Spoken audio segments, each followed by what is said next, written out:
ഈ നമ്മൾ കണ്ട കണ്ടെയ്നറുകളുടെ അവസ്ഥ എന്താണ്? എല്ലാം തുറന്നിട്ടാണോ ഉള്ളത്? അല്ല അല്ല ഇപ്പൊ നിലവിൽ നമ്മൾ കരയിൽ അടിച്ചിരിക്കുന്ന കണ്ടെയ്നറിൽ 3 സീൽഡ് ആണ്. അത് തുറന്നിട്ടുണ്ട്. അതിൽ ഒരു കണ്ടെയ്നർ കംപ്ലീറ്റ് പൊളിഞ്ഞിട്ടുണ്ട്. പൊളിഞ്ഞു പോയിട്ട് അതിന്റെ ചെറിയൊരു അവശിഷ്ടം മാത്രമേ അതിനകത്തുള്ളൂ. അതിന്റെ അവശിഷ്ടങ്ങളിൽ അതായത് 4 കണ്ടെയ്നറുകളിൽ 3 കണ്ടെയ്നറുകൾ സീൽഡ് ആണ്, അടഞ്ഞു കിടക്കുന്നു. ഒരെണ്ണം മാത്രം തുറന്ന് പൊളിഞ്ഞു കിടക്കുകയാണ്. അതിലൊന്നും തന്നെ അവിടെ എന്തെങ്കിലും സ്മെല്ലോ അങ്ങനെ ഒന്നും ഇല്ലല്ലോ?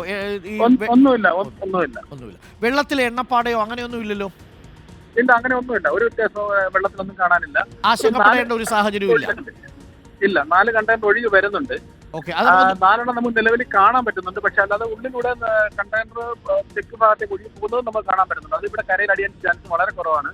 ഇപ്പൊ വന്നുകൊണ്ടിരിക്കുന്ന 4 കണ്ടെയ്നർ ഏകദേശം ഒരു 15-20 മിനിറ്റിനുള്ളിൽ കരയിലെത്താനാണ് ചാൻസ്. ഓക്കെ, നമുക്കത് കാണാൻ പറ്റുന്നുണ്ട്, കണ്ണുകൊണ്ട് കാണാൻ പറ്റുന്നുണ്ട്, നന്നായിട്ട് കാണാൻ പറ്റുന്നുണ്ട്. വളരെ അടുത്തായിട്ടുണ്ട്. വളരെ അടുത്താണ്. കടൽക്ഷോഭം ഉള്ളതുകൊണ്ട് അതിന്റെ തിരക്കുള്ളിലായിട്ടുണ്ട്. ഉള്ളിലായിട്ട് അത് പടിയാറേക്ക് പോയില്ല, കരയിലേക്ക് തന്നെ തിര അടിച്ചുകൊണ്ട് വരാനാണ് ചാൻസ്. ഓക്കെ, നിലവിൽ അവിടെ പോലീസും സംവിധാനങ്ങളും ഒക്കെ ഉണ്ടല്ലോ, കൃത്യമായിട്ട് അകലം പാലിച്ച് തന്നെയല്ലേ നിൽക്കുന്നത്?